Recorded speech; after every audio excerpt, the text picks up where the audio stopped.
How to form a 501c3 nonprofit corporation. A nonprofit corporation is purpose-driven, a company whose goal is not to make profit for themselves. Typically, they are an organization that wants to make money in order to help further a social cause or provide a public benefit. Let's get you started on the right path to forming a nonprofit corporation in North Dakota.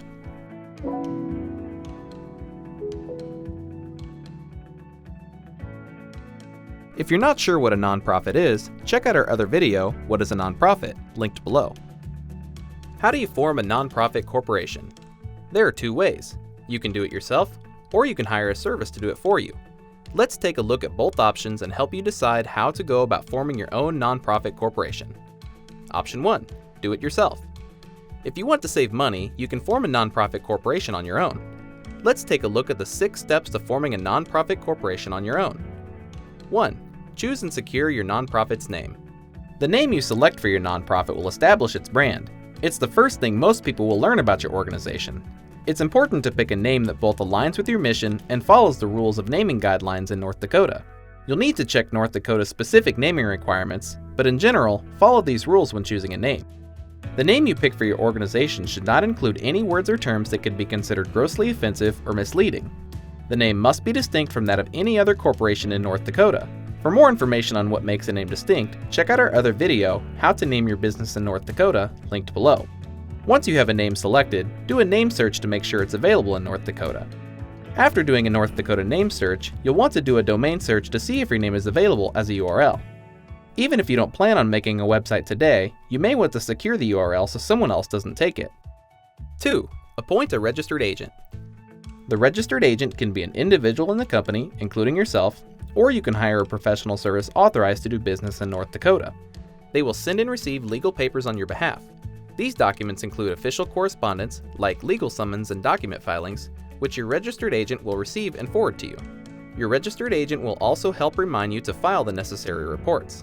Failure to properly maintain your nonprofit can result in fines and dissolution, so this assistance is valuable. 3. Select directors and officers.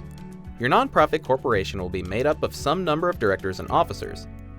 The directors of a nonprofit are responsible for overseeing the operations of the organization. Together, they form the board of directors.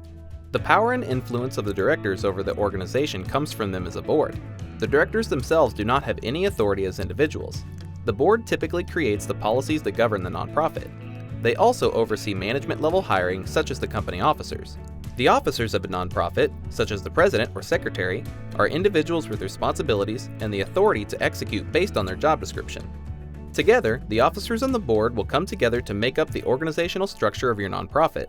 An officer may also be on the board of directors and serve both roles if allowed to do so by the organizational bylaws, which we will discuss later. If your organization plans to apply for 501c3 status for federal tax exemptions, it must elect 3 directors not related to each other, a president, and a secretary. 4. File the Articles of Incorporation. To form a nonprofit corporation, you will need to file official papers with North Dakota. In North Dakota, this is called the Articles of Incorporation. Some possible information in the Articles of Incorporation you may have to include is your organization's purpose and additional provisions. For more information on the sections of North Dakota's Articles of Incorporation, check out our page linked below. 5. Operating procedures and housekeeping. Once your nonprofit corporation has been formed, you'll want to start getting the structure of it together and determine how your nonprofit will be run, starting with the bylaws and conflict of interest policy. Your bylaws are the rules that determine how your organization will be governed and run. You can think about it as a constitution for your nonprofit. It makes the rules and priorities clear for everyone involved. In your bylaws, be sure to include how the nonprofit will be governed, the roles of directors and officers, how meetings are held, voting procedures, electing officers or directors, how records will be kept and managed, how disputes will be handled, and how bylaws will be added and amended in the future. When you're ready to get started, check out some bylaws templates linked in the description below. The conflict of interest policy are the rules set to ensure that decisions being made for the nonprofit are based on what is best for the organization and not being motivated by what is best for individuals. You'll want to make sure you have a draft of both the bylaws and conflict of interest policy before your organizational meeting. We have templates of both bylaws and conflict of interest policy linked in the description below. An organizational meeting is the first official meeting of your nonprofit. Some of the things that are discussed in a typical organizational meeting are taking attendance to show you have a quorum, appointing temporary officers and chairmen, adoption of bylaws, and adoption of conflict of interest policy.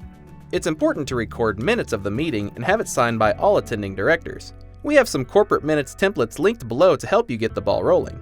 After your nonprofit has been formed, you'll need to apply for an EIN or Employment Identification Number. An EIN is like a social security number for your nonprofit and is used for things like filing for 501c3 status, opening a bank account, applying for tax-exempt status, and submitting tax returns. For more information on EINs, check out our other video linked below.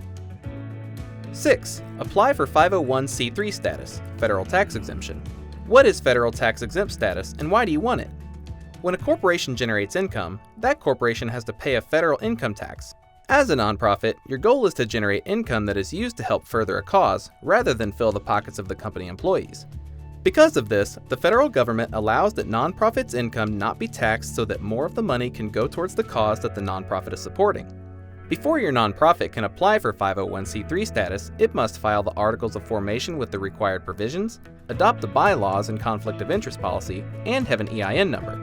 In order to file for tax-exempt status, most organizations will need to file Form 1023 online or by mail and pay a fee of $600. If your organization's annual gross receipts are below $50,000, then you may be able to file Form 1023-EZ with a fee of $275. You can check your eligibility with the link in the description below. Once you have received your 501c3 determination letter from the IRS, your nonprofit will automatically be exempt from North Dakota corporate income taxes. Option 2. The second way to form a nonprofit is to hire a professional service to create your nonprofit for you. Hiring a professional service to file your forms and act as your registered agent for the nonprofit will cost you an additional $50 to $150. This fee only covers formation of a nonprofit corporation. If you wish for the professional service to file for 501c3 status, the cost may go up to as much as $1,700 plus filing fees. However, there are several benefits to working with a pro. A hired registered agent helps with getting your reports filed on time, helps you stay organized by keeping your business mail separate, and is available at all regular business hours to accept official mail and legal papers on your nonprofit's behalf. If you want to form an organization or company in North Dakota with the purpose being to help a cause rather than make a personal profit, a nonprofit corporation is the best way to do that. Now you know all the steps to form a nonprofit in North Dakota. For a more detailed guide, visit our site at startupsavant.com. Give the video a like if you found it useful, and subscribe if you'd like to see more. If you have questions or encounter any roadblocks, leave a comment below. Good luck in starting your nonprofit.